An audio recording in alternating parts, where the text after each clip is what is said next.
It's time for the Gettin Outdoors podcast, Town Country United Bank Lake Millis Ferry Weekend Hunting and Fishing Report. A weekly update on water conditions, ramp events, generating schedule, what's biting, and seasonal hunting information with outdoor reporters Joe Allen Dunn, Kevin Sims, and Shane Jones. This weekly hunting and fishing report is brought to you by the good folks at Town Country United Bank in Camden, Alabama, serving their customers for over 40 years. Town Country United Bank's highest priority is satisfied customers. Now, here's your weekend Lake Millis Ferry hunting and fishing report. Summertime, we're feeling fine, fishing on the lake, flipping jigs and Carolina rigs, from early morning till real late. Bonfires on the creek bank, kick back a couple beers. Yeah, we command the outdoors around here. Yeah, we command the outdoors. Yeah, we command the outdoors. Next year's doves until you know winter's on the way. Brushing blinds and deer stands. Fever starts to creep. Fill our freezers full of ducks, lots of tender deer. Yeah, we command the outdoors around here. Yeah, we command the outdoors. Yeah, we another one on the B&B Silver Shade. So grab your guns and shells, boys. Put on your camouflage. 'Cause we command the outdoors around here. We command the outdoors. Team Bigfoot in the around house. here. James Jones crappie fishing. Got it. First one, 2023, smackdown.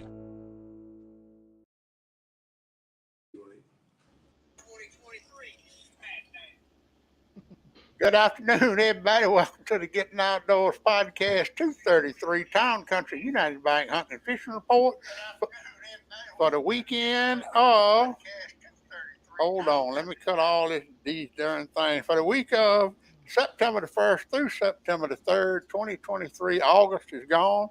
I just got through doing a podcast with Black Belt Waterfowls.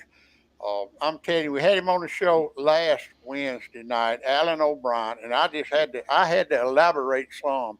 He knows so much about those ducks to be as young as he is, and I think he really did bring a lot of information on today's podcast, and I really do appreciate him doing that. He is a YouTube creator, YouTube channel, and a duck hunter, and he did a great job. Also sitting in the studio with us, a special guest, Mr. Rusty Godbow. Rusty, appreciate you coming in here. Travis Powell said he's going to call in. He's got a few questions he want to ask. I ain't going to answer. I called outdoor reporters Joe Allen Dunn, Kevin Sims, and Shane Jones, crappie fishing. And Shane, who we got on Crappie Cast? What's the topic tomorrow night? We're gonna start going into that fall transition topic. You know, it's getting that time. This little hint of cool weather, and those fish will start making a move, and that's what we're gonna go into tomorrow night. I don't have any special guests. Everybody, there's some crappie elite tournaments going on and stuff, so a lot of the big names are fishing that. But we'll have somebody on there before long. All right, now we'll get to the Town Country United Bank Hunting and Fishing Report in a minute. First off, we got a little old news to talk about. We'll start off with the hunting and fishing license. All of them expire on the 31st, which is tomorrow is the last day. You better get them renewed before you go to the dove field Saturday or fishing Saturday, because it is the last day tomorrow. And I promise you, with all the information, social media, everything out there, they are not going to be too lenient Saturday. They're not going to say, you can't say you didn't know about it, because everybody knows that They expire August the 31st. Now, if you're an old man like me, 65 or over, and do not have to have a hunting license, or if you're 16 and under and do not have to have a hunting license, or if you're hunting on your own property, you're exempt from a hunting license. However, if you hunt deer over corn, or if you night hunt coyotes and hogs at night, you got to have that special privilege license. No exemption for it. So but remember that you got to have that, no matter if you are exempt from your hunting licenses. And I tell you what, one thing, and I know y'all hadn't heard it yet, but me and Alan, we really went in a little more detail on the podcast today, Kevin, about the spraying than we did have time last Wednesday night. So you got to listen to it, because I'm gonna tell you, Alan, he's pretty sharp. Now he ain't no wildlife biologist, but he's been out there, Bud, trying to stir up something. See where my old buddy got his boat for sale. Be a good opportunity for someone to get a piece of legendary Miller's Ferry history owned by our legend himself, Mr. Joe Allen Dunn. Now, if that ain't, what are you paying him, Joe Allen? I ain't telling, but he's getting some good money. But the boat is probably already sold. I got a guy from Mobile coming up Saturday. We're gonna drive it around a little bit, and he's gonna go home with it that evening. Okay, good deal. Well, we're talking about the spraying, and they're still spraying, as far as I know, on Miller's Ferry. So heads up with that. The Roland Cooper State Park, Saturday. The State of Alabama State Park Division will be taking over the Roland Cooper State Park. I have met I guess he's the superintendent of the park. They are looking for hire managers right now and park attendants. I think they're going to hire a manager and 2 park attendants. And if you're looking for a job, they're looking for some help to keep the grounds up and everything. Get up with me or Mayor Cresswell, and we'll hook you up with this guy. I tell you what, boys, I don't know if y'all prayed hard as I prayed Saturday night and Sunday, but it worked, because Eddie Salter, as we speak, is leaving the hospital going home right now. And buddy, he's scared to be Saturday, I guarantee you. Well, BD, what was it? He was having back surgery and then had to come back. He had back surgery last week, and he was at home, and they thought he had a heart attack. Now, this is what I'm hearing. You can hear anything. This is not official information, but they rushed him to the hospital in Evergreen Saturday night, thinking he was having a heart attack, and they found out he wasn't having a heart attack, so they took him on to Montgomery. And when they got him to Montgomery, he was unresponsive, and they put him in intensive care and on a respirator. And then the way I hear it, Sunday afternoon, he just popped out of it. Now, during all the conversation I was having with Mark Brunner and David Gaston, and David Gaston was talking with his daughter Mallory, and Randy from LA was talking to Julie, all that information I was getting, I heard that he was severely dehydrated. And so I think that's what happened all the time. I think when they got those fluids and liquids in him, that's when he just popped out of it. So that's good news. So Miss Dottie's watching, Kevin. Hey, Mom. But anyway, the king of the 10-inch bid he'll be back in service so long, I guarantee you. We'll get him on here when he feels like on Wednesday night and let him thank everybody, because I tell you what, it was some prayers went up for him Sunday. I guarantee you that. Did you see where they killed a new state record Mississippi alligator this week? It was 14 feet 3 inches, 802.5 pounds in Mississippi. That is a new state record. Of course, our state record and world record is 15.9, 1,011.5 pounds, the Stokes alligator. But that's a big 800-pound alligator is a big old alligator. I guarantee you that. It is. All right, let's see. There was another bear spot in Wilcox County this week, and I'm guarantee you he's just roaming around.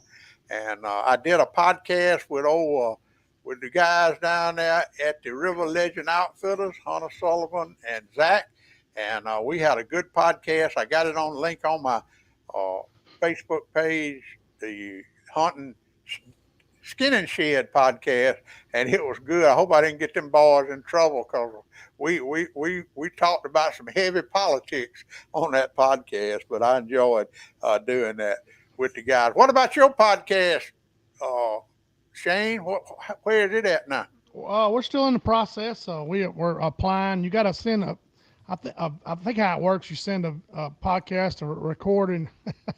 I'm laughing, Eric. I'm glad this thing's live because he cracks me up. He's always on my rear end. But we send a video recording in. They got to approve it. And once they approve it, we're going to start putting some out. Me and John's going to record another one this week. So. Yeah, it's about time for me to hook up with Eric again. Yeah. When he wins that Mr. Crappie tournament, we'll hook back up. And oh yeah, they've been in Mississippi. They're whacking on him right now. Yeah, I keep up with him every day. I guarantee. Oh yeah. All right, let's go to the Town Country United Bank Hunting and Fishing Report, and I am not going to call the powerhouse anymore. I'm going to the website, and I got the website in the comments, so you guys go look at it. And at Miller's Fair, now this is for tomorrow. For Miller's Fair, from midnight to 4 a.m. is 52 megawatts. That's the flow rate. So 52. How many gates is that, Joe Allen? That's 2. 52 watts of electricity. But it's going to be 2 gates to make that. 70 something is wide 3 gates. Yeah. All right, from 12 to 7, it's going to be 52 MW. So that is 2 gates open from midnight to 4 a.m. at Miller's Fair, 2 gates open from 12 to 7. At Jones Bluff, from midnight to 4 a.m., 40 MW. How many gates is that? I don't know. They got more gates than we got. And from 1 to 7, 41, and from 7 to 8, 53. So I don't know how to read. I'm gonna learn all that, but go to that website. They can open them gates.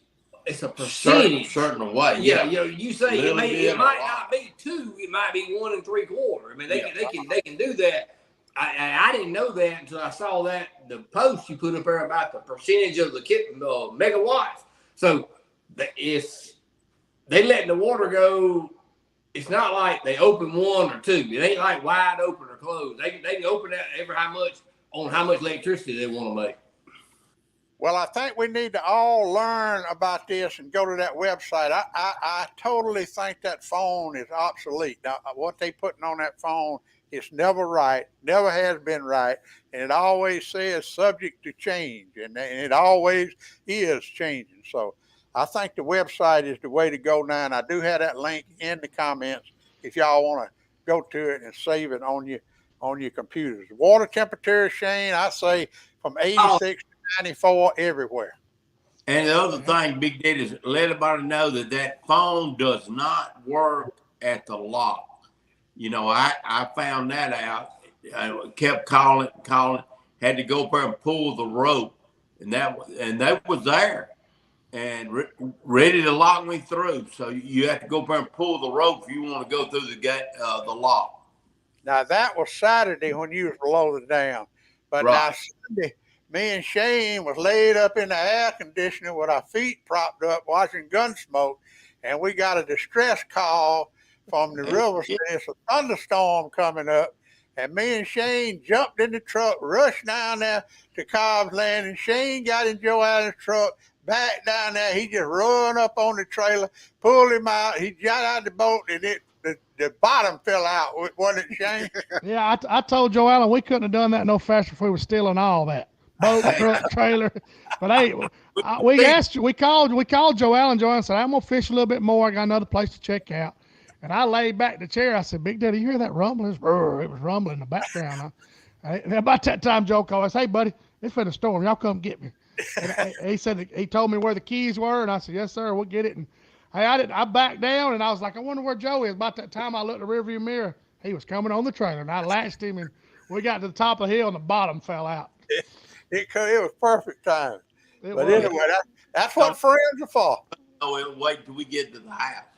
Yeah, I said, you going to strap it down? He said, it'll make it to the house. He said, let's go.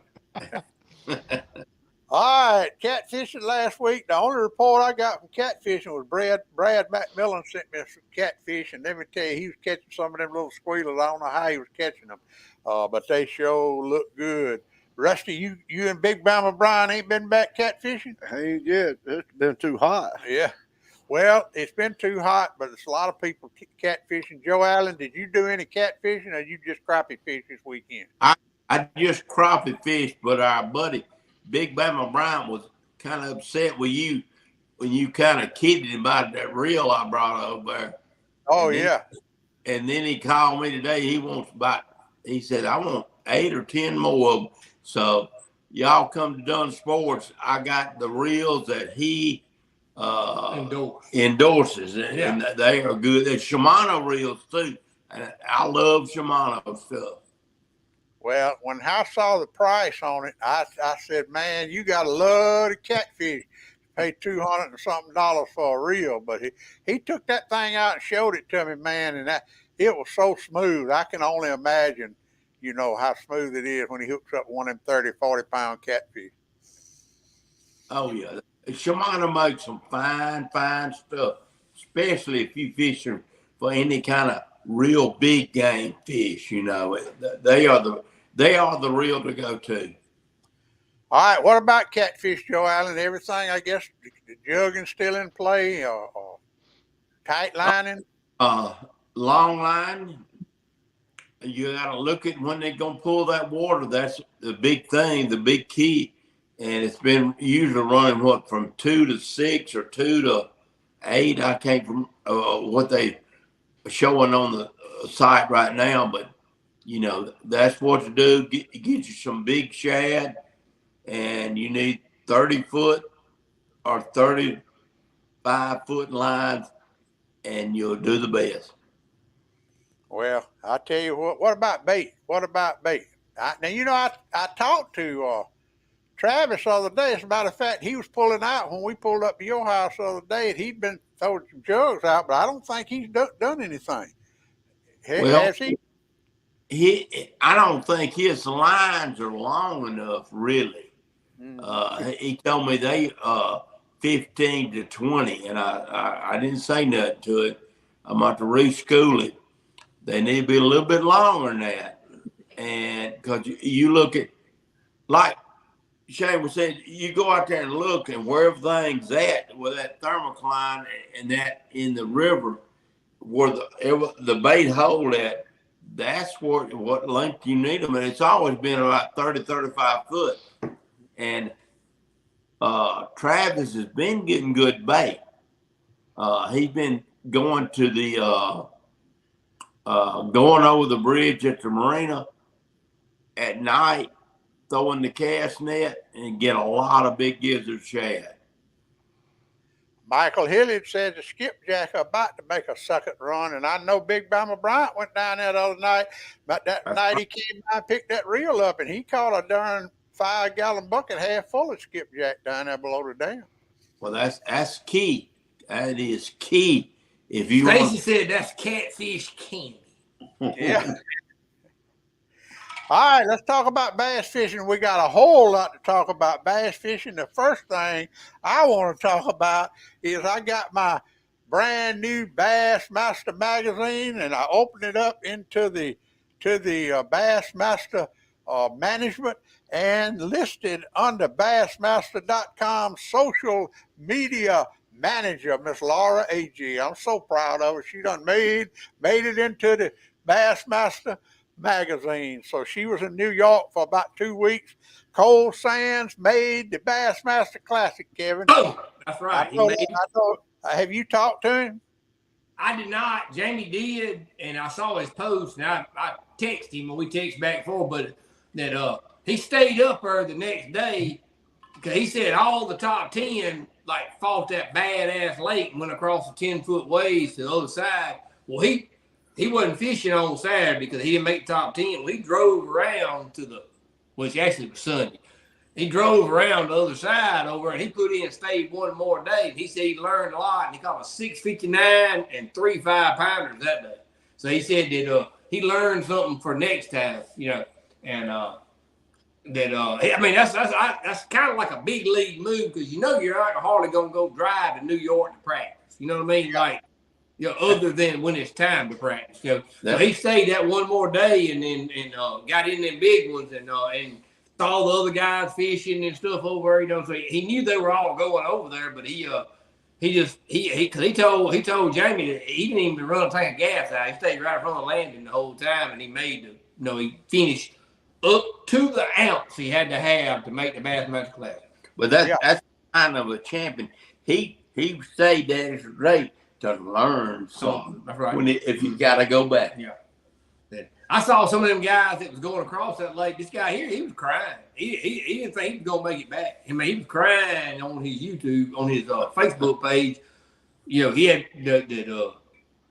he said I thought we were dead 3 or 4 times. I didn't know he had a 20-foot boat. It was vertical 3 or 4 times. You know, and he said I barely on plane trying to get across this lake and make it weigh in. Well, we had an Alabama angler win the Bassmaster Angler of the Year, Kyle Welcher. Have you ever heard of him? Do you know him, Kevin? No, I saw him at the when I went to weigh in up there at Lay Lake. I saw him up there, you know, but I don't know him or anything, you know.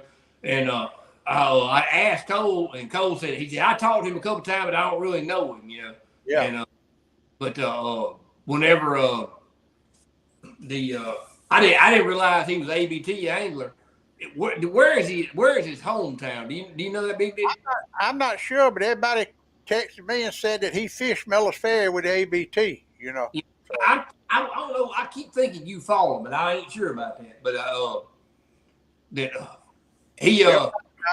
I mean, Gerald Swindle and him. Gerald had a big post with him on there the other night, and him and Gerald said, you know, that he'd been like, you know, had him under his wing, you know, being buddies with him ever since he first come on scene. He just a nice guy. Look, he called him the long-haired redneck Southern boy. What Gerald called him.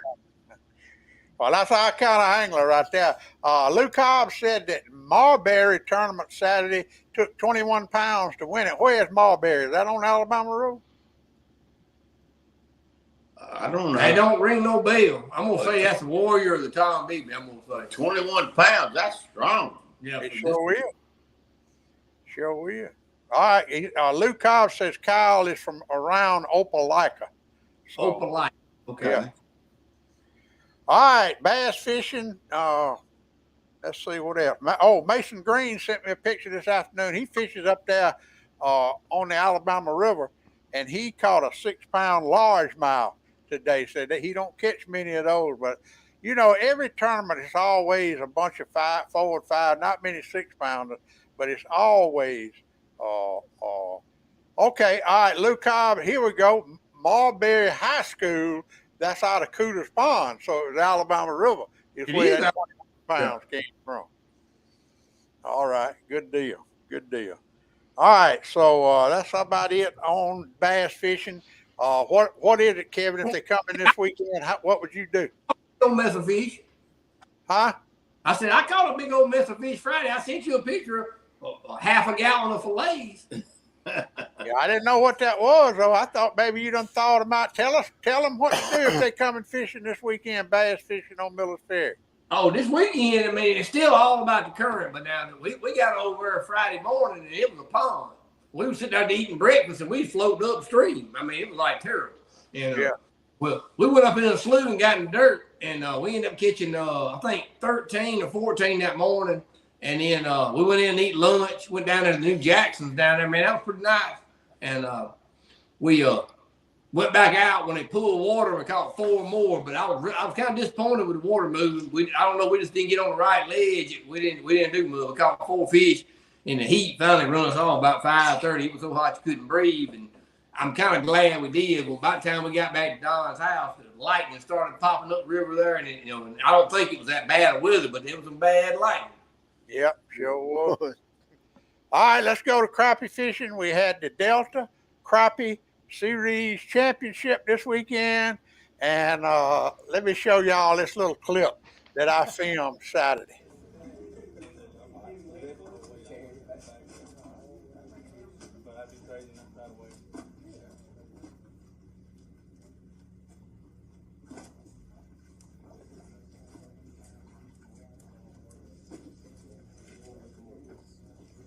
That's Scott and Kelly Mitchell weighing that fish in. That's Miss Kelly. Watch it right there leaning on the post. That's a St. Stephen's fish bump right there. So they had 10 over 10 pounds. Scott Mitchell. 1047.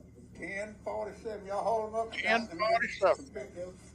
Everybody in the southeast waiting to see what you do.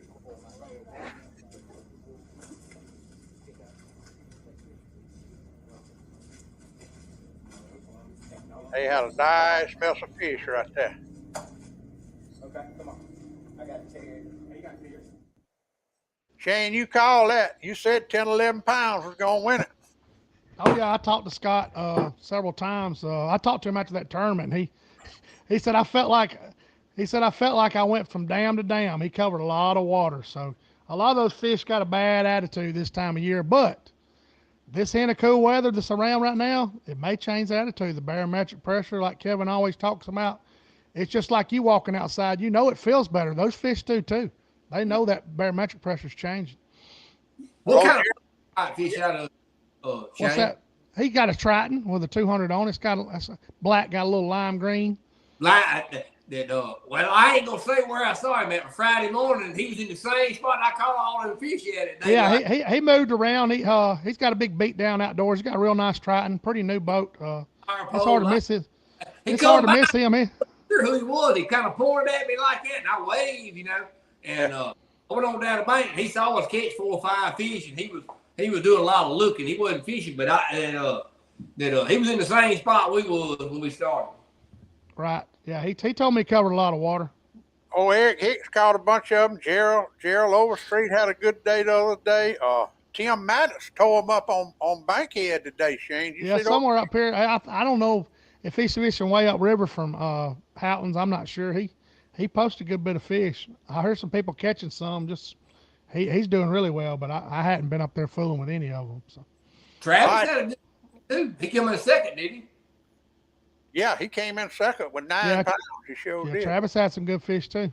That's Jason Threadgill. What about talk about that hybrid crappie right there, Shane? That's a hybrid. If you look at that fish, you can start to see some of the bars behind his little fin, behind his gill, and we'll see where he's got some little vertical bars. And then it goes into specs and the coloration of them and the shape of him. But that's a hybrid. Eric and him show me they can spot him a mile away. It takes me a minute, but that's a hybrid between a black and a white crappie right there. And that's a beautiful fish. Jason let it go, so it's not going to do anything but get bigger. That's right. That's exactly right. And we think that'll increase the size or decrease the size. I don't know. I've seen some big fish. Like that, I've seen some 3.5 pounders in that size. I don't know if it makes the fish, as far as genetics, Kevin, get bigger or not. But most of the time, the white fish, especially on the Alabama River, are a lot bigger in general. Oh. The 3 pounders you see, but I mean, who knows? I may be, I don't know how many hybrids they are. I haven't caught any down there yet, but so you don't never know. It's a cycle thing, So it may be coming up in the next this cycle may be getting. Maybe more and more of them. So, well, at Grenada, are the black fish or the white fish bigger? White fish. There's not hardly any blacks on Grenada. They catch very few, but people's got to understand the brush and all that'd be a lot of black. Yeah, no, the soil over there is real fertile. You got 2 rivers that flow into Grenada. They close it down you can't get in there for 2.5 months. So, you get in there and they got a perfect growing scenario for those fish. That's why they get so doggone big, and a 12-inch limit. But they got the perfect formula for a big fish, just the way the season is and the territory and stuff. So you see what John Farmer said? The hybrids make some toads. Yeah, I've seen some big ones. And Scott Mitchell says, Kevin, he ain't gonna tell nobody where he saw you. I ain't gonna tell him where I saw him at either. All right, y'all. I got me a little care package in the mail today. That right there is a Fishmaster cap right there from Fishmaster, Team Fishmaster, and that's a nice cap. I appreciate Ryan sending me that, and he sent me some of those weedless jigs, and I'm gonna get out there and try them one day. I promise you that. But all right, if you're coming crappie fishing this weekend, you coming, Shane? What you gonna do? Oh man, I'm gonna fish it. Todd Bishop was trying to pay me to tell him where I saw him at, but I wouldn't do it.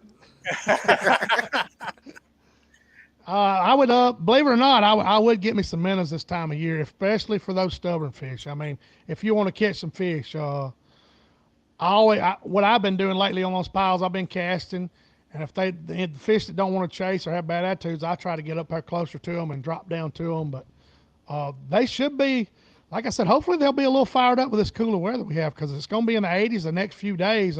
I'm sure that surface temperature is going to cool off, a good bit. So hopefully that fires them up. But I'm going to get my jigs. I'm sure the water's still fairly clear and a little stained in this areas that it stays stained in. But I would get me some minnows and slip corks, whatever you need to do, whatever you feel confidence in is catching fish. That's what you need in your boat.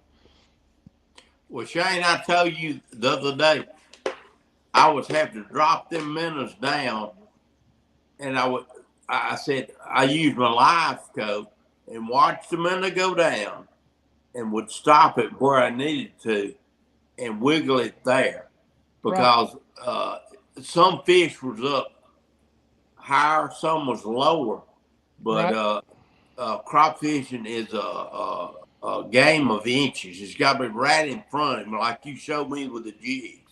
That's and then exactly finally, one of those fat boys, like you said, would come running up there and hit him then. Yeah, they can't stand it. They sense that vibration of. If you think that bait presentations isn't key, Hayden Jeffries posted a video where he took a water bottle wrapper. That wrapper caught a fish. Lamar, I can't remember his last name. I just drew a blank. He took a cigarette butt and caught one, and old Trey took a Cheetos, and they were catching crappie. They all posted that today. So, that bait presentation, that profile, they all look like a minnow. So hopefully they're getting a little better attitude. I hope they are. All right, you see what Scott said, that 362 yeah, I remember that. It was caught. It was a hybrid. So. Yeah, that one Scott Williams and his partner caught. Yeah, that's Scott right. Williams. I was trying to remember who that was. That NCL tournament right there at a Cooter's Pond. That sure is. I remember that fish. Scott said he didn't catch one on a minnow Saturday. They would just look at it. And then Tim Maddox said this morning on Bankhead, that's what he caught all his own this morning. Right. They you don't ever know those fish's attitude, man. That's why I'm learning, especially, even Eric Cagle, as good as he is with a jig and a rod and stuff, they always have minnows for backup. You don't never know the scenario, what's going to go on. So. Kenny Massengale says crappie is the Greek word for patience, and that's what's going on. That's what it's going to take. Right now. Yeah, that's right. But like I said, hey, go by Lofton's bait shop, get you a few minnows. You don't have to set any records. Get you a rod, a slip cork, or a long rod. Scott Mitchell's a long rod guy, and he's really precise with that thing. And I like to cast to him just like Eric and John do. But there's a time where you just zoom in a 20 foot and put that jig on those fish's nose and see what they do with it. And that's what we're talking about, is transitioning now from summer to fall. John says the sycamore and sweet gum leaves are beginning to turn. Yeah, he was talking about that today. If you watch that video when we was getting Joe Allen out, the leaves were falling. Some of the leaves were falling. So it is beginning to make that transition. Sun has scorched them off the trees. Yeah, I saw sweet gum trees that done turned brown and wrinkled up on the daggone. You can crumble them. Hot weather's killing. I mean, it's going to be dead oak trees all up down the river this year. Yeah, well, we're going to see a lot of trees fall in the river next high water because it's going to be some dead ones. All right, well, that's crappie fishing night. Dove season comes in Saturday at 12 o'clock. It's going to be mighty hot. Teal season comes in the next week. Special goose season comes in also this weekend. What y'all hearing, Joe Allen, about doves? I'm hearing this a bunch of them. I ain't heard anybody say they ain't got none. No, everybody's doing. There's a lot of doves right now. If you want to get out and deal with the heat, but I think we're a little bit better than what we had. So it's going to be a decent weekend if you want to go. But if we have a 60-degree night Thursday and Friday night, doves will move. You may have. It's supposed to be 64 tonight. It's supposed to be 64 up here tonight, I think. I saw some posts where there was teal theme too. So, I mean, you got to get out there to do it if you want to. Well, just jumping in. Terrible on the opening weekend of dove season. All right, I've also been getting a lot of inquiries. If y'all saw that video that Rex Moreland Jones put up there, he took that other night bow fishing up there in Selma on Alabama River with all those gars everywhere. And I'm getting a lot of calls for bow fishing, gar, and trash fishing. I'm telling you, it's no better place, I don't think, than Lake Miller's Ferry. But if you do go, don't dump them out at the landing when you bring them in. Dispose of them properly. There's plenty of gators out there, guys. Where you shoot them, throw them in that slough if you don't want to do it. There's plenty of stuff that's going to eat them. Don't pile them up where the wind blows them at the launch. And then we got to smell them for a month, you know. I don't know. You need to throw them away. I've watched too many videos on how to clean and cook gar. A lot of good videos on that. Makes good eating. That's right. Fry them like a hush puppy. And also, I'm seeing all kind of corn and seed bags up and down the road now, and that just really, really is unacceptable. There's no reason for that. You need to stick them all in one bag and put them in the back of your truck. Don't let them blow out on the side of the road because it gives all of us a bad name. Joe Allen, I know that Dunn Sports has got you can't hardly walk in that store. Has it thinned out any? Y'all said, I know you're selling a bunch of guns, but what's hot right now besides lightweight clothes for this week's dove season? Well, we got it all. If you need a dove stool, a dove vest, I have nothing but top name brand gear in there. So shells, vest, camo, hat, whatever you need to go to the dove field. And my clientele comes flying up from Mobile. If they ain't got what they need or forgot to bring it, stop there at Dunn Sports, and I know I got it. I'll get what you need.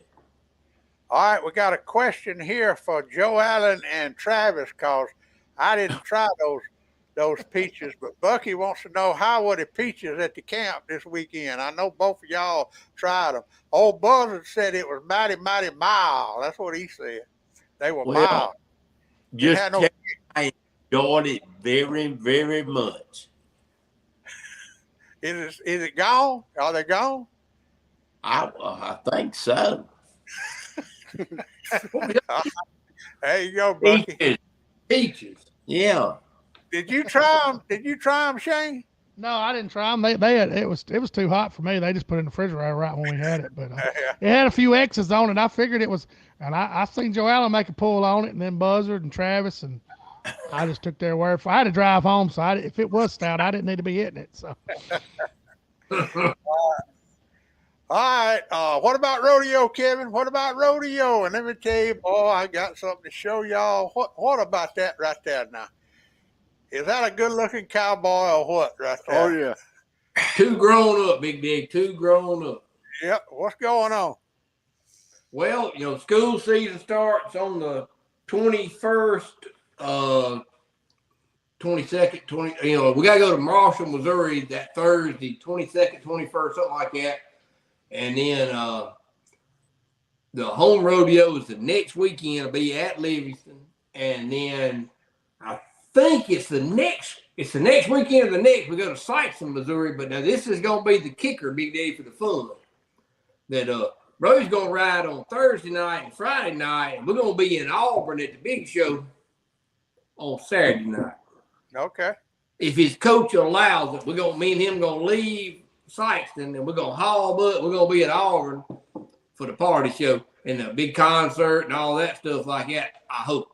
But we'll see. And he looks like Johnny Ringo in that picture. Right? He's good. Damn, Brody, you looking good. Johnny Ringo. His number one fan, Rusty. You gonna follow him? I'm gonna be up there that Saturday night up at Livingston. And you're going to Auburn with him too? No, I ain't going to Auburn. Smith to drive. Ride with him, Rusty. We're gonna buy Travis get him some donations, drive one of them bulls. Oh, I ain't getting no one of them. I'll sit back and watch. All right. Yeah, no, that's a good show, y'all. Appreciate y'all coming on. All right, tomorrow night, Crappie Cast on Shane Jones, YouTube and Facebook. What we're gonna be talking about, Shane? Yeah, so we're gonna be talking about the fall transition, guys. We're getting ready for this September. Last September I caught a lot of fish, and then October, and then we'll get on into those schooling blackfish as it evolves, and we're just gonna keep adding to information we're sharing. But y'all tune in, get your questions ready. Hey, just come in. We're just gonna fellowship and.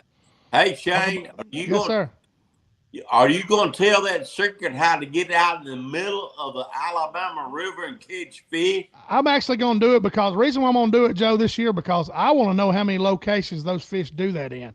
And, it takes some, I ain't going to say skill, it takes some time to get used to catching those fish and chasing them. And I really want to know different areas where those fish do that because I know of two. And there's a lot of big fish and a lot of fish. People think that the population's not that much. Get out there and that was New Year's Eve. That was December, and see how many fish are running out there. It's crazy. Yeah. Well, Shane, like the like let's say the elites up there at St. Lawrence River, I mean, they just out in the middle of the out in that lake, chasing those smallmouth around, and that from what Cole said and what the guys that Cole talked to said that if you see a big wad of them, they weren't as easy to catch. When you find 2 or 3, those were more aggressive and easier to catch. That's the way those schools are, Shane. Way their schools are. You see 3 or 4, and they got their head down there wolf packing. I mean, yep. Eric showed me it down there on the Coosa River, and I went down there with him early February, and later this February, and really tuned it in a little bit. But it's something to see. I mean, it's kind of shocking because I'll tell the story real quick. I was on the bank and there was 4 big fish underneath the limb, and I caught one of them. It was a 2-pound black crappie, and I was like, heck yeah. The other 3 took off, and I was like, where y'all going? So I chased them. The next thing I know, I look and they were drawing up across the whole river. Right, Joe Allen knows what I'm talking about. 50 foot of water, and they're running up and down the river. I'm like, what are they doing? And I just got in front of them and backed up and went to catching them, and I just see them on my side scan. And Joe pulled up on me. He's like, show me something. And I was like, hey, I caught a 2-pounder as soon as he said, show me something. He was like, what in the world? So yeah, I'm looking forward to that. That is some fun fishing. He was out in the middle of the river in 50 foot of water catching fish. I was 10 or 12 foot. The lady on the bank that I gave some fish to, she said, son, you catfishing? I said, no, ma'am. I said, I'm out here catching crappies. And I gave her 10 or 20 of them. Tommy and I did. But that is some fun fishing, guys. And I'm going to share that just because I want to know how many areas are like that. And I want people to sit there and that is some special fishing. Hey, David Jackson said he ain't going to feel bad about asking for fish once it cools off. He's going to meet Shane Jones at the landing. Hey, last time we done it, we kept 51, Tommy and I, and we gave away 20. So you do the math, All right, guys, another great show. Appreciate everybody tuning in. And Rusty, thank you for sitting in with us, my friend. Appreciate you being here, and you take care out there at that meal. You be careful. Oh, yeah. And don't let Travis give you too much. I ain't going to give him nothing. I can let him eat dust. All right, Kevin, Joe Allen, Shane, thank y'all. We'll see y'all next week. See y'all this weekend. I'll see y'all tomorrow night, 7 o'clock. All right, tomorrow night, 7 o'clock. Shane, I had a banker, a high-powered banker, come by here the other day to visit me, and he's telling me how much he enjoyed watching you on Thursday night. I'm glad. I mean, people don't realize we get information from the Eric Cagles, the Patrick Stones, the professional fishermen. They fish every day, 7 days a week this time of year. And I keep up with them, and it's information. John fishes a good bit, and we share all that, guys. It's not no big secrets. I mean, there's only 5 or 6 baits and presentations you can do with crappie. So I want people to post them. I like to see the pictures. So and you can watch it every Thursday night, Shane. Yes, John, sir. Facebook page and YouTube, and it'll be 7 o'clock tomorrow night. Him and John and Jessica Farmer. All right, guys. Thank you. We'll see y'all next week, same time, same channel. Pap taught me every critter's track and how to set a hair trigger on a trap. He taught me to shoot, scale, and skin and make a snare with a leather strap. He taught me to be a part of the woods and all his woodsy tricks. Said you gotta walk soft on 2 light feet and try not to break no stick. I thank Daddy for my savvy, how to hunt and how to carry anything that I might need to get a piece of skillet meat. How to walk and how to hide, how to crawl and how to slide, how to sneak, stalk and climb and do it all on 2 light feet.